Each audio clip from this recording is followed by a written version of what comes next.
अस्सलाम वालेकुम नाज़रीन, कैमरामैन गुमशुम सां गॾु मां आहियां रिपोर्टर हणखण।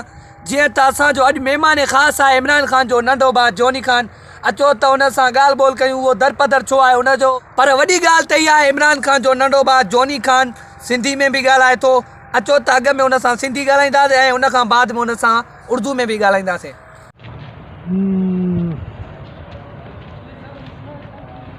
इमरान ख़ान आहे तूं? तू केरु आहे? मां राजा आहियां, तूं इमरान ख़ान आहे? अरे मां इमरान ख़ान जो नंढो भरा। तूं इमरान ख़ान जो नंढो भाउ आहे? नंढो भाउ। इमरान ख़ान त चवंदो आहे मुंहिंजो को भाउ बि न आहे। अरे मां वॾो नंढो भाउ आहियां बिल्कुलु। मां खे मुंहिंजो थी न उहो मरी वियो, पोइ मां पैदा थी वियो। जॾहिं हुनजो मां मरी पोइ तूं पैदा थी? जी। हल, इमरान ख़ान त एॾी बादशाही करे थो पाकिस्तान ते, तूं ईअं छो रुलंदो अचे थो पारकनि में? अरे मां ये मुल्क पाकिस्तान तब्दीली आयो आहे, असांजो कुझु बि न बनियो आहे। असां तव्हांजे वास्ते छॾियो आहे तव्हां वटनि खे। इहो मुल्क तव्हांजो आहे। तूं मुल्क खे छॾे ॾिनो आहे? हा। बसि तॾहिं ईअं रुलंदो अचे थो? छा कयूं, नंढो भाउ। तुंहिंजो छा ख़्यालु आहे, तूं कॾहिं बादशाही कंदे न पाकिस्तान में? इंशाअल्लाह बादशाही वापसि असांजे मथे लॻे। हाणे माना मथे साल तूं उते माउंटेन में? हा इंशाअल्लाह। सही आहे, सही आहे। जी नाज़रीन, हे आहे इमरान ख़ान जो नंढो भाउ। नालो छा आहे तव्हांजो? नालो छा थी? जानी। खंघि ॾेई चढ़े। नालो छा ॿुधाई? जानी। जानी नालो थी?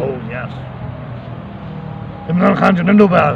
तव्हां उर्दू में भी ॻाल्हायो था? उर्दू में मैं बहुत बात करता हूँ। हाँ, क्या हाल है? अल्लाह का एहसान है। ठीक है। इमरान ख़ान आपसे राब्ता करता है? करता है, मैं उसको मिलता हूँ रोजाना। रोजाना? यार मुझे भी कभी मिलाओ।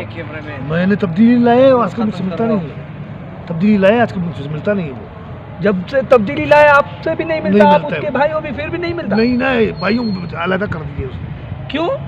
तब्दीली जो है, नए नए लोग आए हुए, नए नए पकवान आए हुए, खाने नए आए हुए। लोग पहले घरों में खाना पकाते, आजकल बाजार में खाना पकता है। रोटी पहले घरों में मिलता था, आजकल तंदूरों में मिलता है। अब क्या करूँ? हाँ यार, बहुत तब्दीली आ गई है। आपका क्या ख्याल है, हम इमरान ख़ान को पाकिस्तान से हटाना चाहिए या नहीं बादशाही से? उसने बहुत बड़े बड़े लोगों का 18 बजा दिया है। अब देखो आगे करता क्या है। हाँ। उसको छोड़ना चाहिए, उसको मौका देना चाहिए। उसको मौका देना चाहिए, काम करना चाहिए, साथ मिलना चाहिए। ठीक है, हम भी आपकी पार्टी में इमरान ख़ान के साथ हैं। इमरान ख़ान जिंदाबाद। इमरान ख़ान जिंदाबाद। इमरान ख़ान जिंदाबाद।